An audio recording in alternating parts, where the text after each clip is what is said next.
Welcome to the second episode of Worst Football Opinions on TikTok or YouTube or Twitter or wherever there's a bad football opinion. First off, before we start, a really important disclaimer. This comes from a place of love. Anybody can have a bad football opinion. There's no malicious intent. I featured on the last episode of Worst Football Opinions. All of the TikTok content creators that are featured in this video, their links will be down in the description below, so check them out. So, without further ado, let's get into it. To start us off, we have TikTok's own Jonathon Morley. Everyone loves watching him. He's very, very entertaining. People love making little compilation videos like this one about him. And I love reacting to him because it is entertaining for you guys and for me as well. So, yeah, without further ado, let's get into it.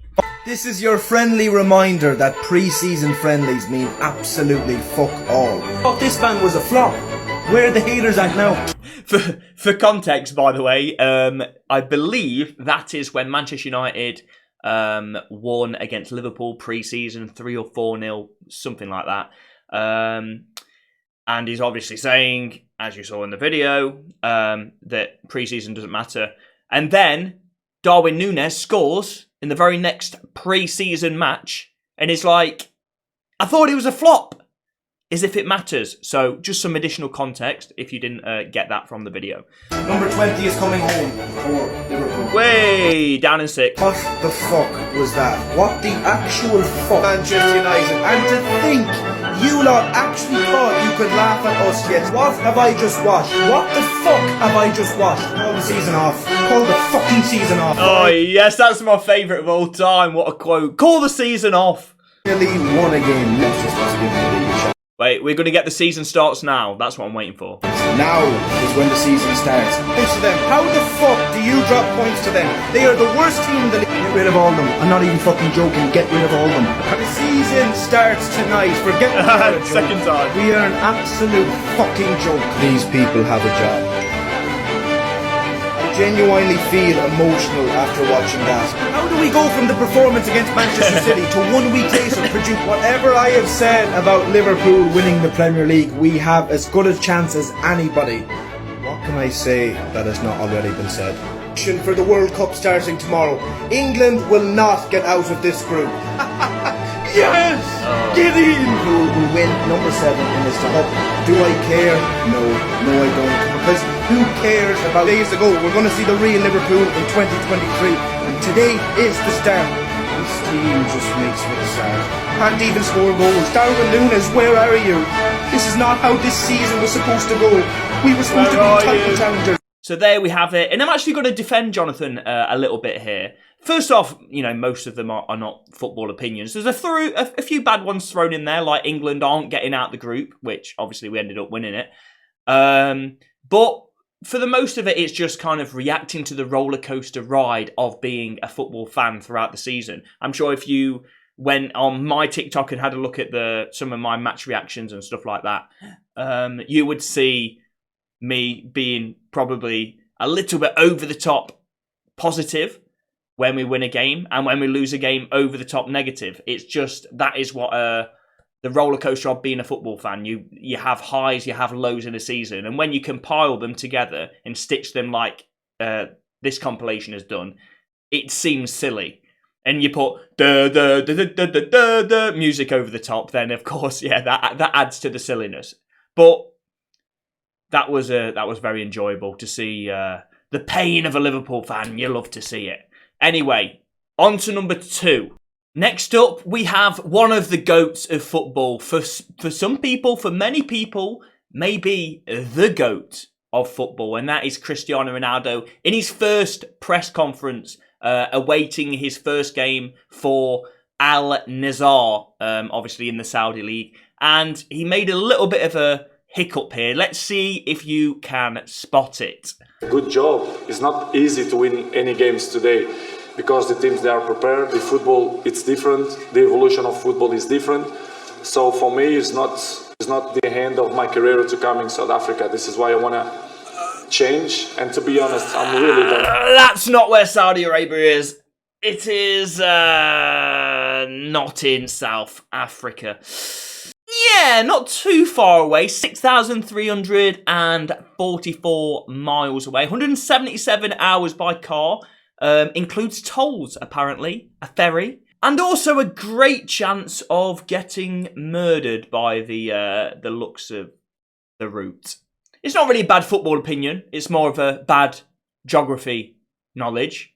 But still, it was funny. All right, let me off. Okay, on to the next one. You're going to have to get your magnifying glass out for this one, boys. The caption is ridiculous. How did Zinchenko know that Partey was right there? There's going to be some insane thing that's going to happen. He's probably bloody bicycle kicked it to Thomas Partey, who's on the opposite side of the pitch. There's got to be something insane. To have a TikTok about this is quite clearly going to be incredible.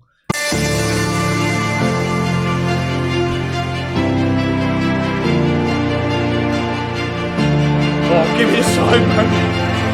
We need the slow-mo.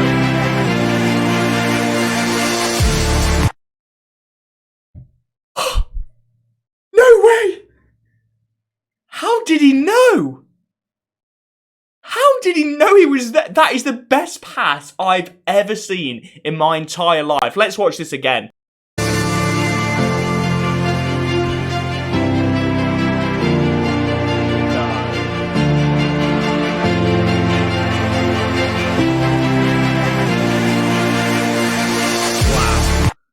Wow. I mean, you could have just looked over his shoulder and just knew he was there before the pass is made. I think that pass probably gets made about 300 times a match. Literally, I don't understand what's so special about it. Like, a good football player will have a picture in his mind of where all the other players are on the pitch, both opposition and teammates, before he receives the ball. Every professional footballer, I think, has those pictures. That's why they've made it to the top.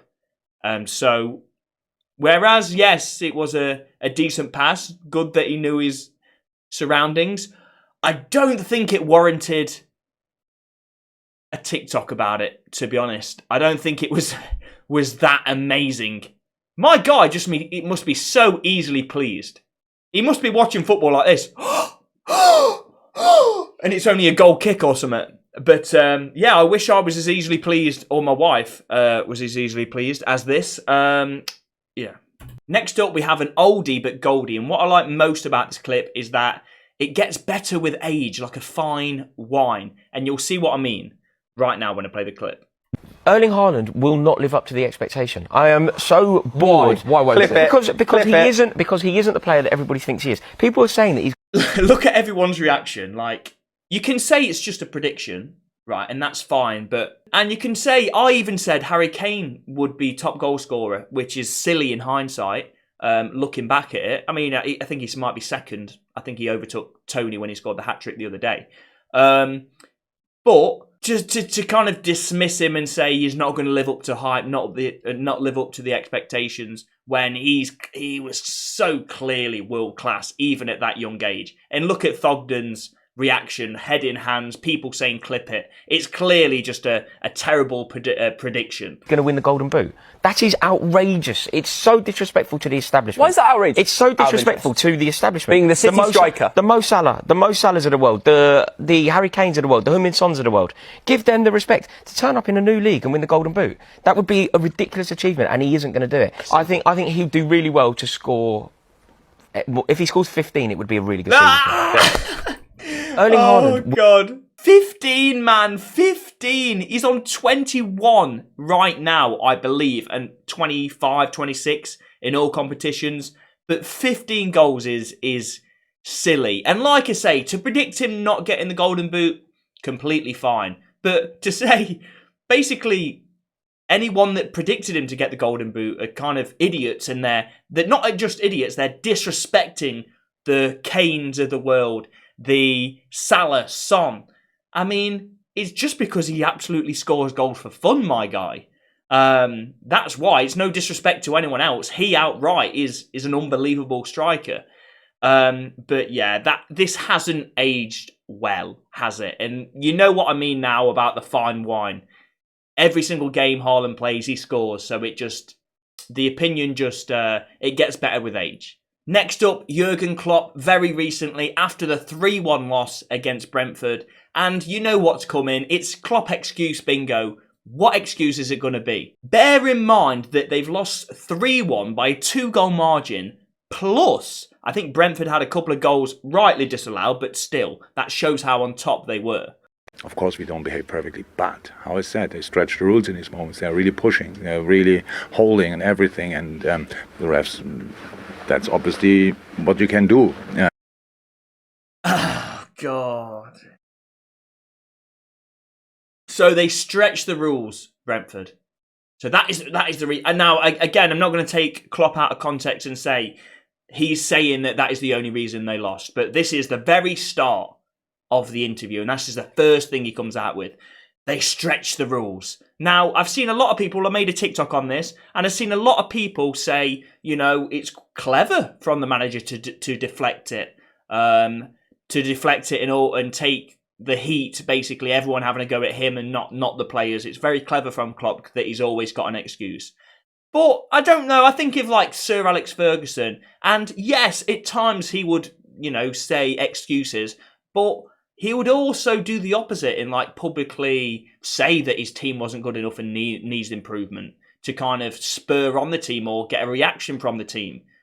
Whereas Klopp, it is always someone else's fault. It's never we never played good enough. That's it. He might say that, but there's always a but. We didn't play good enough, but the officials were terrible. We didn't play good enough, but Alisson's feet was cold because the weather's bloody cold. We didn't play good enough, but Atletico Madrid, they play such a negative style that I don't know why they play like that way. So that is it for the video. Please do give this a like and subscribe. Look at my subscriber count. It's looking so small. You can be part of the Deck Clan and hit that subscribe button, hit that like button, and you're helping out a small content creator. Also, if you want me to react to your video that you have selected for me to watch, okay, then you need to go in the Discord, which is the link below, and then you can send me all of your suggested clips. Until next time, goodbye.